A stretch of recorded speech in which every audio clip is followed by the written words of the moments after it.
آج ہم انسانی جذبات، روحانیت اور اس اندرونی کشمکش کی بات کرنے والے ہیں جو ہر وقت انسان کے اندر چلتی رہتی ہے۔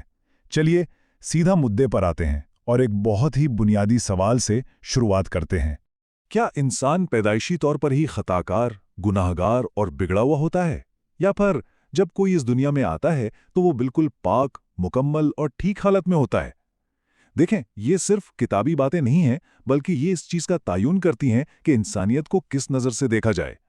آئیے اس حوالے سے دو بالکل مختلف نظریات کو سمجھتے ہیں جو ہمارے سورسز میں واضح کیے گئے ہیں۔ تو ان دو بڑے نظریات میں ایک واضح فرق نظر آتا ہے۔ ایک طرف مغربی دنیا کا بہت مشہور عقیدہ ہے جسے اوریجنل سن یا موروثی گناہ کہتے ہیں۔ اس کے مطابق انسان پیدائشی طور پر ہی بھرشٹ یا گناہگار ہوتا ہے اور اس کی نجات کے لیے کسی بیرونی مداخلت کی ضرورت پڑتی ہے۔ دوسری طرف فطری نیکی یا انیٹ گڈنس کا تصور ہے۔ اس کا ماننا ہے کہ انسان چاہے کسی بھی بیک گراؤنڈ سے ہو، جب اس دنیا میں قدم رکھتا ہے تو وہ بالکل مکمل اور پاک حالت میں ہوتا ہے۔ بچے فطرتاً معصوم ہوتے ہیں۔ یہ موازنہ واقعی سوچنے پر مجبور کر دیتا ہے، کیونکہ یہ باطن کو دیکھنے کا پورا زاویہ ہی بدل دیتا ہے۔ اب ذرا تاریخ پر نظر ڈالتے ہیں کہ یہ موروثی گناہ کا نظریہ آخر آیا کہاں سے؟ وقت کے ساتھ عقائد کیسے بدلتے ہیں، یہ دیکھ کر حیرت ہوتی ہے۔ پہلی اور دوسری صدی کے ابتدائی عیسائیوں کے لیے یہ کانسیپٹ بالکل اجنبی تھا، اور اس کو پروان چڑھنے میں 300 سال سے بھی زیادہ کا عرصہ لگ گیا۔ اس دوران اس نے 5 الگ الگ مراحل طے کیے۔ آخرکار 5ویں صدی میں شمالی افریقہ میں آگسٹین نام کے مفکر نے اسے مغربی چرچ کا باقاعدہ ڈوگما بنا دیا۔ یعنی جو عقیدہ آج اتنا عام لگتا ہے، دراصل وہ صدیوں کے ارتقاء کا نتیجہ ہے۔ خیر، یہاں ایک بہت اہم سوال پیدا ہوتا ہے۔ اگر یہ مان لیا جائے کہ انسان بنیادی طور پر پاک اور مکمل پیدا ہوتا ہے، تو پھر اس دنیا میں اور انسانی ذہن میں اتنی کشمکش کیوں ہے؟ یہ ساری بے سکونی، یہ اندرونی الجھن کہاں سے آتی ہے؟ سورس کے مطابق انسان کی بنیاد تو ٹھیک ہوتی ہے، لیکن زندگی کے امتحانات، ٹراما اور معاشرہ اس فطری ترتیب کو بگاڑ دیتے ہیں۔ اسے سمجھنے کے لیے روحانی بیماریوں کا اعصابی نظام یعنی نروس سسٹم کے ساتھ ایک زبردست موازنہ کیا گیا ہے۔ یہ اینالوجی واقعی کمال کی ہے۔ انسانی باڈی اور نروس سسٹم کا رد عمل بالکل ایک جیسا کام کرتا ہے۔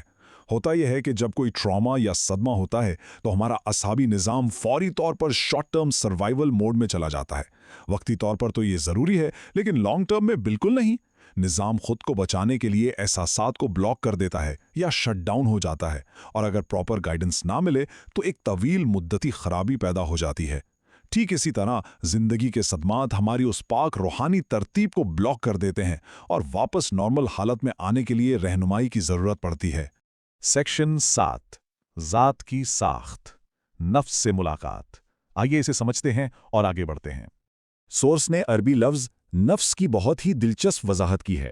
عام طور پر اسے لوور سیلف، ایگو یا غیر منطقی روح سمجھ لیا جاتا ہے، لیکن دراصل نفس کوئی پیدائشی دشمن نہیں ہے جسے بس دبا کر ختم کر دینا چاہیے، بلکہ یہ تو ہماری پہچان کی وہ بنیاد ہے جو غصے اور خواہش کی قوتوں کو یکجا کرتی ہے۔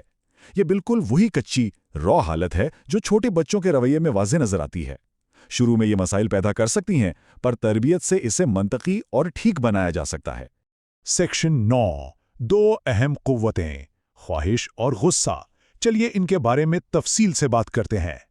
تو نفس کے اندر جو پہلی قوت ہے وہ ہے شہوہ یعنی خواہش یا ایپیٹائٹ۔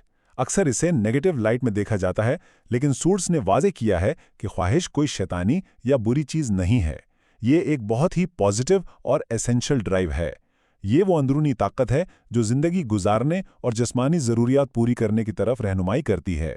مثال کے طور پر جب ایک نیا پیدا ہونے والا بچہ بھوک لگنے پر روتا ہے تو وہ اپنی سروائیول کے لیے کھانا اور تحفظ ہی تو مانگ رہا ہوتا ہے۔